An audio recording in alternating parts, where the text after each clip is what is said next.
타이머.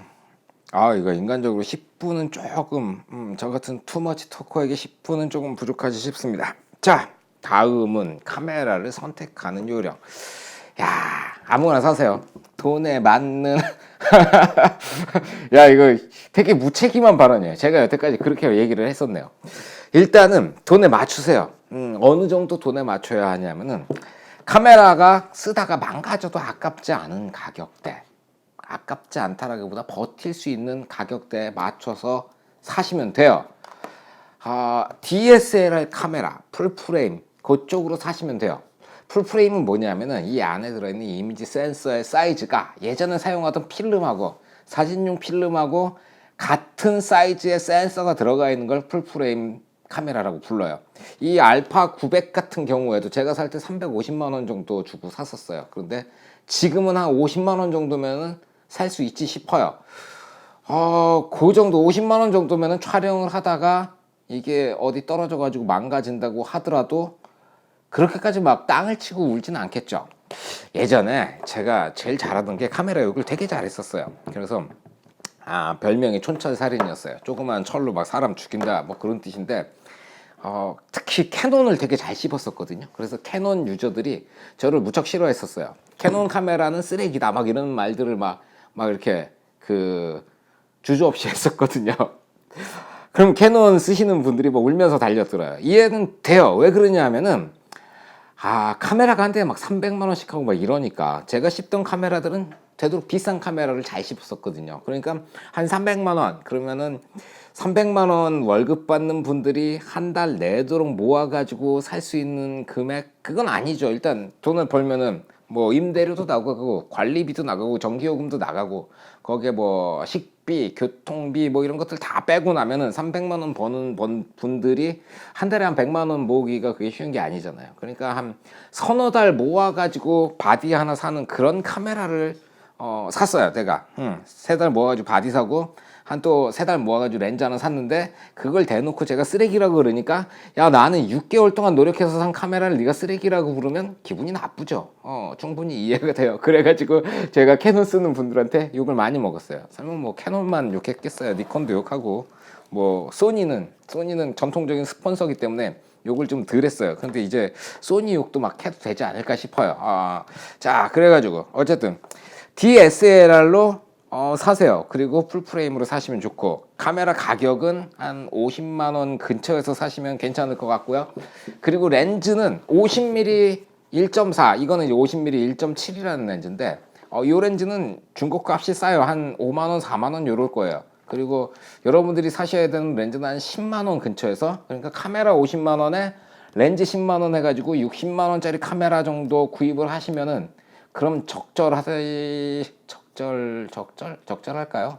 항상 좋은 카메라가 좋은 거니까요. 최신형 카메라들이 좋은데 근데 요즘 카메라들의 불만이 많아요. 뭐 때문에 그러냐면 요즘에는 이런 SLR 카메라 그러니까 싱글 렌즈 리플렉터라는 소리인데 이 렌즈로 들어온 빛이 이렇게 거울을 타고 프리즘을 거쳐서 여기로 보여요. 실제로 보이는 거예요. OVF라고 부르거든요. 옵티컬 뷰파인더, 광학식 뷰파인더. 딱 보고 사진을 딱 찍으려고 보면은 야 셀프 타이머가 들어가 있네요. 아까 30초짜리 사진 찍는이라고 그랬어요. 어쨌든 여기로 실제로 보이는 카메라가 필요해요. 이 안을 들여다봤을 때 뭐 모니터가 보이는 게 아니고 실제로 빛이 일로 들어와서 눈으로 들어오는 그런 게 필요해요. OVF가 아무래도 EVF, 일렉트로닉 뷰파인더에 비해 가지고는 보여주는 게 더 많아요. 전자식 뷰파인더가 많이 발전을 했다 그러는데 제가 생각할 때 전자식 뷰파인더는 아직까지 사진에서 가장 중요한 어떤 요소들 뭐 필링 뭐 이런 것들 느낌적인 부분을 완벽하게 보여주질 못해요. 그래서 제 생각에는 이 광학식 뷰파인더를 가지고 있는 카메라를 준비하시는 게 좀 낫지 싶어요. 자 그리고 브랜드는 상관이 없어요. 그런데 일단 캐논은 안 사시는 것도 괜찮아요. 왜 그러냐면 제가 캐논을 씹는 게 습관이라서 그래요. 습관적으로 캐논을 씹기 때문에 강의를 하면서 캐논 카메라를 배려할 리가 없어요. 그 캐논을 쓰신다고 해가지고 캐논 카메라는 이 위에 써있는 뭐 글씨라든가 이런 메뉴들이 달라요. 캐논이 일종의 자격지심 같은 게 있어요. 지금은 뭐 캐논이 뭐 되게 잘 나가는 회사지만 DSLR이 처음 나오던 시기, 그러니까 20년 전까지만 해도 우리나라에서는 니콘을 알아줬어요. 캐논은 그 장사꾼들, 그러니까 사진을 업으로 쓰시는 분들, 뭐 이런 분들이 좀 쓰시고, 뭐랄까요, 좀 핫바리 카메라? 캐논이 그런 취급을 당했었어요. 그러니까 저는 그 세대를 이어받은 사람이다 보니까 캐논 카메라를 은근히 무시를 해요. 그래서 아마 강의 중에 캐논 카메라를 좀 많이 무시하지 않을까라는 생각이 들어요. 그러니까 여러분들께서는 캐논을 쓰시다가는 자기도 모르는 사이에 저의 욕을 먹을 수도 있어요. 그러니까 캐논은 어지간하면 피해 주세요. 그래서 소니나 니콘, 니콘 좋다. 니콘, 사나이의 카메라 니콘이죠. 근데 또 서양 쪽에서는 사나이의 카메라가 캐논이래요.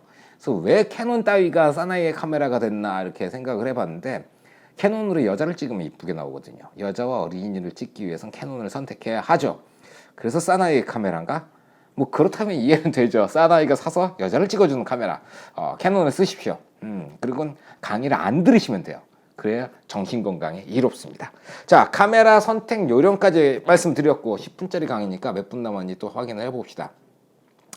시계 4분 남았네. 4분. 이거 어렵네. 자, 다음 시간까지 계속해야 될 것 같은데, 카메라의 어떤 기능적인 부분에 대해서 설명을 해드릴게요.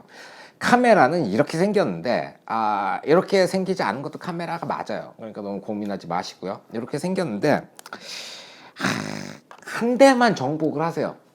이렇게 생긴 카메라의 어떤 기능이라든가 쓰임새, 그거를 딱 한 대만 끝까지 다 파셔야 돼요.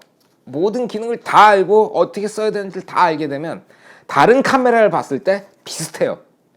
이게 소니 카메라도 이렇게 생겼지만 캐논 카메라도 이렇게 생겼고 니콘 카메라도 이렇게 생겼어요. 심지어 뭐 펜탁스도 이렇게 생겼죠. 그리고 뭐 마이크로 포서드라든가 그런 애들도 비스무리하게 생겼어요. 그러니까 한 대만 끝까지 기능을 아시게 되면은, 그러면 이 카메라를 정복할 수가 있습니다. 이상 없이 사용하실 수가 있는 거죠. 그러니까 카메라 한 대를 딱 구입을 하셨으면 거기에 딸려 있는 모든 기능들, 그리고 심지어 이 안에 들어가 있는 메뉴라든가 뭐 그 뒤에 들어가 있는 기능들까지, 펑션까지 전부 다 익히세요. 한 대만 딱 익히세요. 그러고 나면 나머지들이 수월해져요.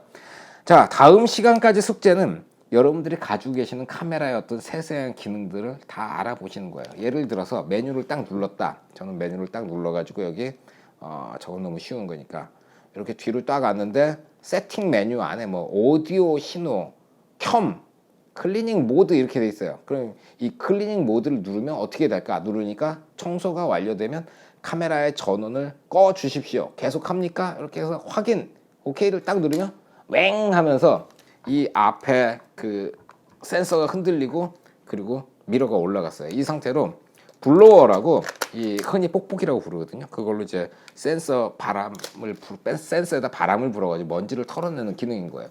그러니까 이 안에 들어있는 모든 기능들을 다 뭔지 찾아보세요. 제가 다 가르쳐드리기에는 시간이 많지 않으니까 다음 시간 10분 정도만 거기다 할애할 거니까 미리미리 예습 삼아가지고 이 안에 들어있는 모든 기능을 확인하시고, 그리고 그 기능을 썼을 때 어떻게 바뀐다, 그거까지 알면 좋은데, 근데 그 어떻게 바뀐다를 다 아시게 되면은 그럼 저한테 강의를 들으실 필요 없는 정도까지 올라가실 수 있어요.